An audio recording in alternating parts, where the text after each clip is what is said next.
Aryna Sabalenka makes world number 1 pressure admission after WTA rankings milestone.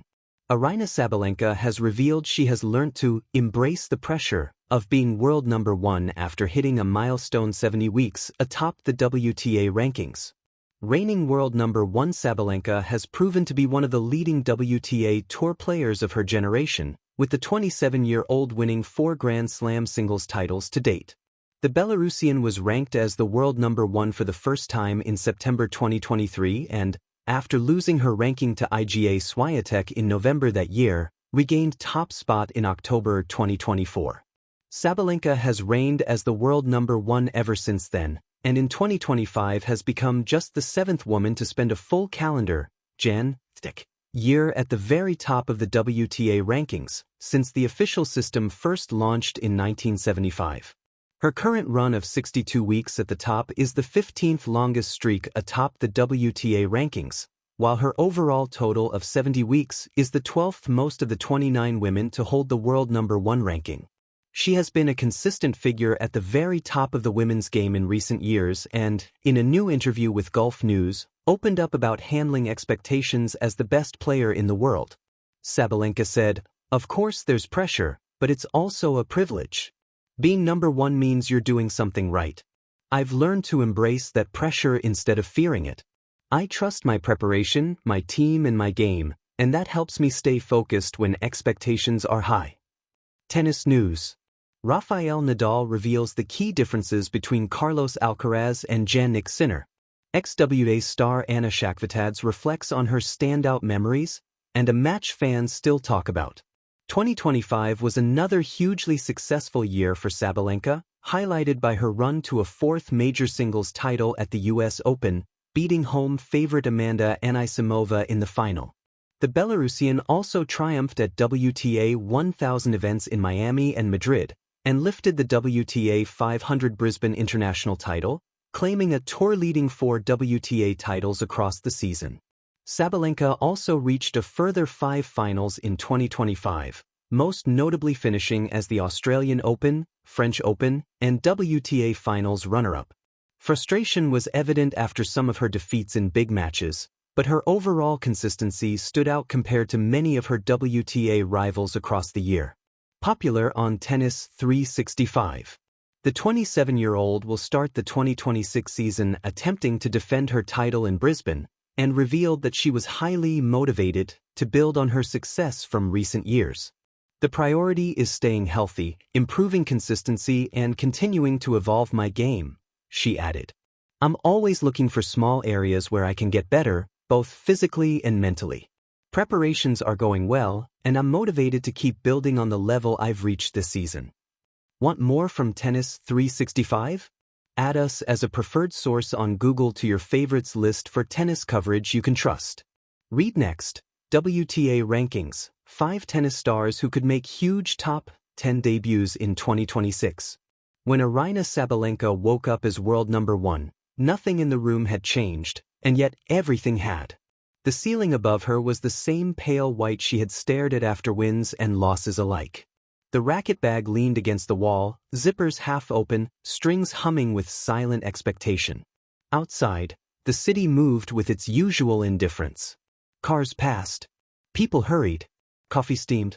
But somewhere between the quiet buzz of her phone and the stillness of early morning, a new gravity settled on her chest. World number 1. It was a number, technically. A ranking, mathematically precise, earned point by point, tournament by tournament. But numbers have a way of turning into mirrors. And this one reflected everything back at her: talent, doubt, resilience, fear. For years, Aryna had chased power. Not just in her serve or ground strokes, but in belief. She learned early that strength could be a shield. When her shots cracked through the court like thunder, she felt untouchable. When they misfired, the silence afterward was deafening. Tennis, after all, is a sport that leaves you alone with your thoughts more than your opponent. Becoming world number 1 did not erase that solitude. It amplified it. There is a myth about the top ranking, that once you reach it, peace follows. That the climb is harder than the view. But the truth, Aryna realized, was more complicated. The summit does not remove pressure. It renames it. Before, the question had always been, can you get there? Now it was, can you stay? Every serve toss carried expectation. Every match began with an invisible target on her back. The crowd's applause felt warmer, but heavier too, as if it came with a silent contract. Lead us. Prove it again.